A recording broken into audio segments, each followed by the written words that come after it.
Hello बच्चों। तो JEE mains 2024 की सीरीज में आप सभी का स्वागत है।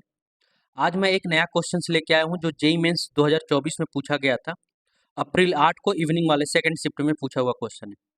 क्वेश्चन बहुत ही आसान है, बहुत ही सिंपल है। ऑप्टिकली एक्टिव कंपाउंड्स के बारे में पूछ रहा है। मतलब आपको ज्योमेट्रिकल नहीं, ऑप्टिकल आइसोमर से रिलेटेड का क्वेश्चन है ये। आइसोमर का ही टॉपिक का है, लेकिन ऑप्टिकल आइसोमर से रिलेटेड क्वेश्चन है। आप इस क्वेश्चन को एक बार रीड करो और बताओ कि कौन कौन सा कंपाउंड है जो ऑप्टिकली एक्टिव हो सकता है। तो एक बार रीड कर लेते हैं क्वेश्चंस को। तो total number of optically active compound from the following. इनमें से कितने ऐसे कंपाउंड है जो ऑप्टिकली एक्टिव है। तो मैं नंबरिंग कर देता हूँ, थोड़ा सा आसान हो जाएगा आपको बताने के लिए भी। कि ये हमारा पहला हो गया, ये हो गया हमारा दूसरा, ये हो गया हमारा तीसरा, ये हो गया हमारा चौथा, ये हो गया हमारा पांचवा और ये हमारा हो गया छठा। छह में से आपको बताना है कितने ऐसे कंपाउंड्स हैं जो ऑप्टिकली एक्टिव है। तो हम लोग शुरू करते हैं पहले वाले से। पहला क्या है? आपका पहले कंपाउंड है CH3, COH, H, COH, H, CH3। Optically active compound होने के लिए सबसे पहला कंडीशन है कि उसके पास कायरल सेंटर होना चाहिए। कायरल सेंटर होने का मतलब है कि अगर कार्बन है तो कार्बन की जो चारों वैलेंसी है वो किसी ना किसी डिफरेंट ग्रुप ऑफ एटम से अटैच होना चाहिए। जैसे यहाँ पे देखो आप ये कार्बन है, इस कार्बन का एक तरफ हाइड्रोजन है, एक तरफ मिथाइल है, एक तरफ फिनाल है, एक तरफ ड्यूटोरियम है। तो ये क्या हो सकता है? ड्यूटोरियम को हटा के हम क्लोरीन रखना चाहें तो क्लोरीन रख सकते हैं। ये हो गया। अब इस कार्बन की चारों बैलेंसी चार डिफरेंट डिफरेंट एटम से अटैच है, तो इसलिए ये क्या हो जाएगा? कायरल सेंटर होगा। अगर कोई कंपाउंड कायरल है तो ऑप्टिकली एक्टिव होगा, ये कंफर्म है। लेकिन उसके बाद की कंडीशन को देखिए। अगर किसी कंपाउंड के अंदर एक से ज्यादा कायरल सेंटर हो गए तो उस केस में वो कंपाउंड ऑप्टिकली एक्टिव हो भी सकता है, ऑप्टिकली एक्टिव नहीं भी हो सकता। अगर एक कायरल सेंटर है तो वह खुद ब खुद ऑप्टिकली एक्टिव हो, ये कंफर्म है। एक कायरल सेंटर मतलब ऑप्टिकली एक्टिव। जैसे यहाँ पे एक कायरल सेंटर है मतलब ऑप्टिकली क्या है? ये ऑप्टिकली एक्टिव है। लेकिन एक से ज्यादा हो जाएगा तो वो जरूरी नहीं है कि वो ऑप्टिकली एक्टिव हो। उस केस में हम उसकी सिमेट्री भी देखते हैं।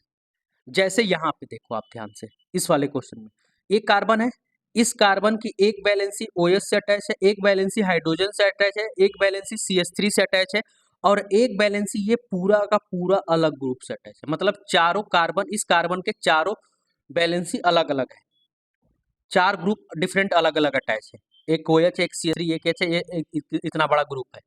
ठीक है, यानी कि ये हमारा क्या हो गया? कायरल सेंटर हो गया। क्लियर है? दूसरा, इस वाले कार्बन को देखो आप, तो इधर OH है, इधर CH3 है, इधर H है और इधर ये पूरा ग्रुप है। ये पूरा ग्रुप एक अलग है। यानी कि इस कार्बन के रेस्पेक्ट में भी चार अलग अलग एटम अटैच है। यानी कि ये भी क्या हो जाएगा? कायरल सेंटर हो जाएगा। अब इस कंपाउंड के अंदर दो कायरल सेंटर हो गया, तो ये ऑप्टिकली एक्टिव हो भी सकता है, ऑप्टिकली एक्टिव नहीं भी हो सकता है। तो ध्यान से देखो, अगर हम इसमें एक बीच से यहां से एक प्लेन पास करा दें, ये इस प्लेन पास करा दें यहां से, तो आप ध्यान से देखो, ये वाला हाइड्रोजन इस हाइड्रोजन को टच कर ढक देगा, ये वाला CH3 इस वाले CH3 को, ये वाला OH इस वाले OH को ढक देगा। मतलब इसके अंदर प्लेन ऑफ सिमेट्री एग्जिस्ट कर रही है। अगर किसी कंपाउंड के अंदर प्लेन ऑफ सिमेट्री एग्जिस्ट करी कायरल सेंटर होते हुए भी, तो वो ऑप्टिकली इनएक्टिव हो जाएगा। क्या हो जाएगा? ऑप्टिकली इनएक्टिव हो जाएगा। ठीक है, ऐसे कंपाउंड को हम लोग मीजो कंपाउंड बोलते हैं। हम लोग आगे देखेंगे इसके कंपाउंड को क्या बोलेंगे? मीजो कंपाउंड बोलेंगे।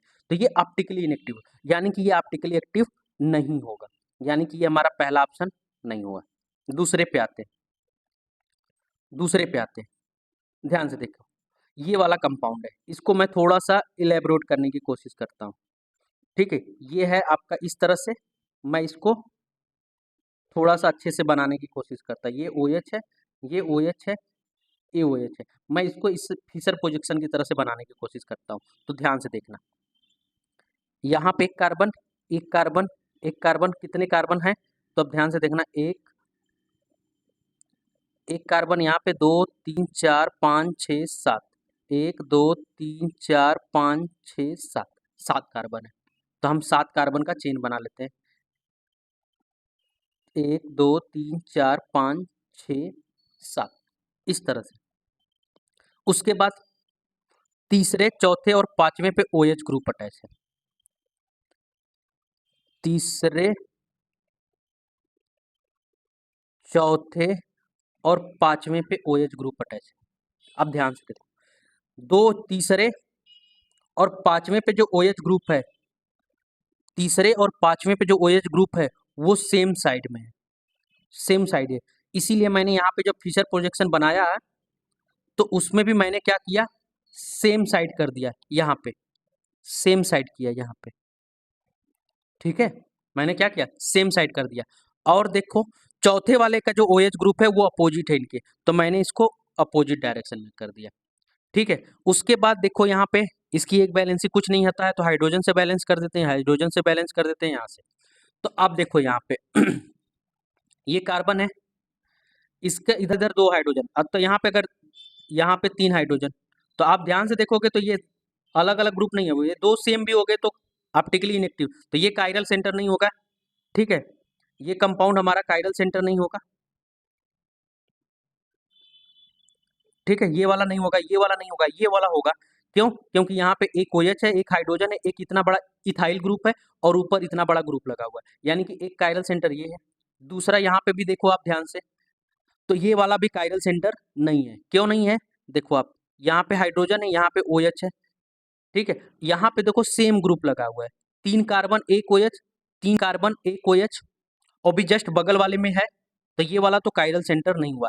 अब इस वाले को ध्यान से देखो, तो 1 OH, एक ये, तो आप देखो यहाँ पे एक OH है, एक हाइड्रोजन है, एक इथाइल है, ये कितना बड़ा ग्रुप है, तो ये कायरल सेंटर हो गया। 2 कायरल सेंटर हो गया, इसका मतलब है ये ऑप्टिकली एक्टिव हो भी सकता है, नहीं भी हो सकता। अगर एक कायरल सेंटर होता तो जरूर ऑप्टिकली एक्टिव हो जाता।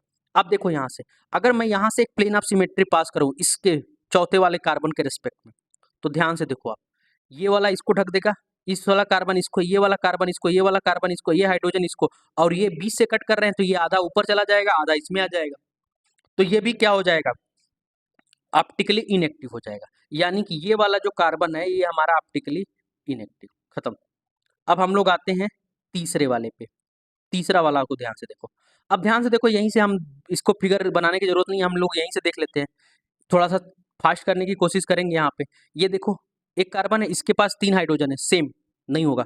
2 हाइड्रोजन सेम, यहाँ पे भी 2 हाइड्रोजन सेम, यहाँ पे भी 2 हाइड्रोजन, एक OH नहीं होगा, सीधे सीधे 2 एटम सेम दिख के ऑप्टिकली एक्टिव नहीं होगा, तो ये पूरा का पूरा ऑप्टिकली एक्टिव नहीं होगा।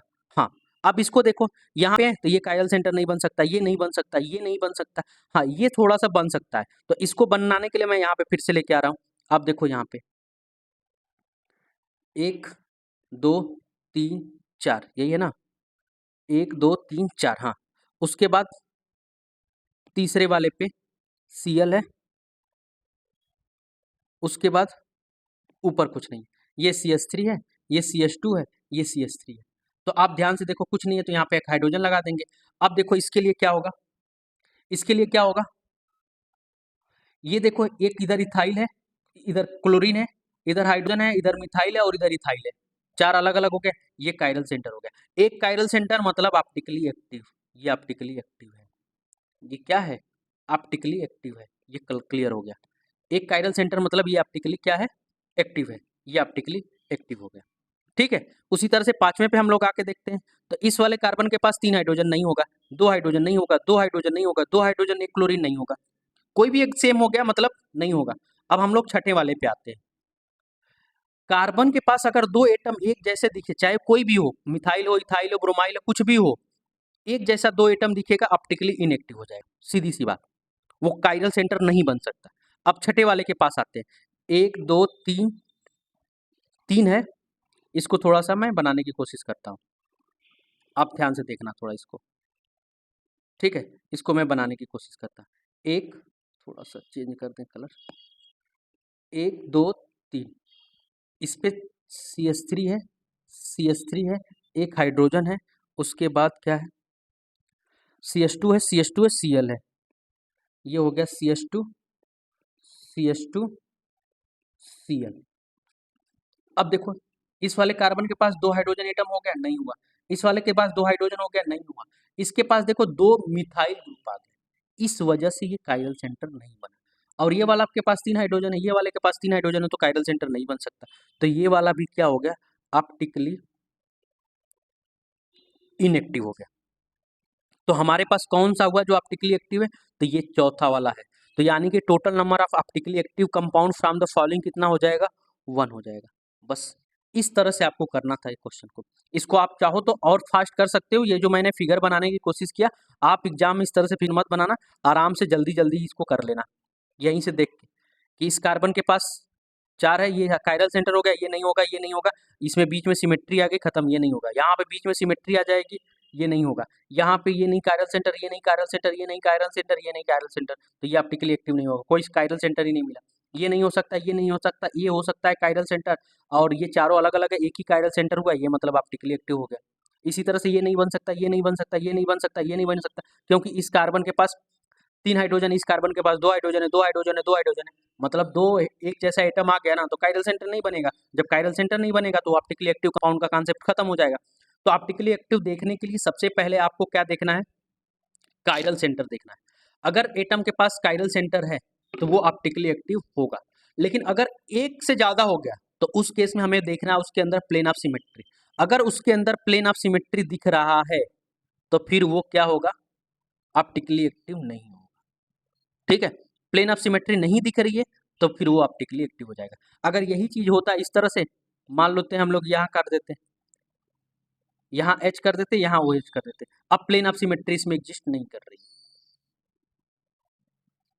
ठीक है, तो प्लेन ऑफ सिमेट्री एग्जिस्ट नहीं कर रही है, तो इसलिए ये ऑप्टिकली एक्टिव हो जाता है उस केस में। तो इस तरह से आपको ऑप्टिकली एक्टिव कंपाउंड कैसे पहचानना है, होप सो समझ में आया होगा। ऐसे ही और क्वेश्चंस के लिए हमारे चैनल पे बने रहिए।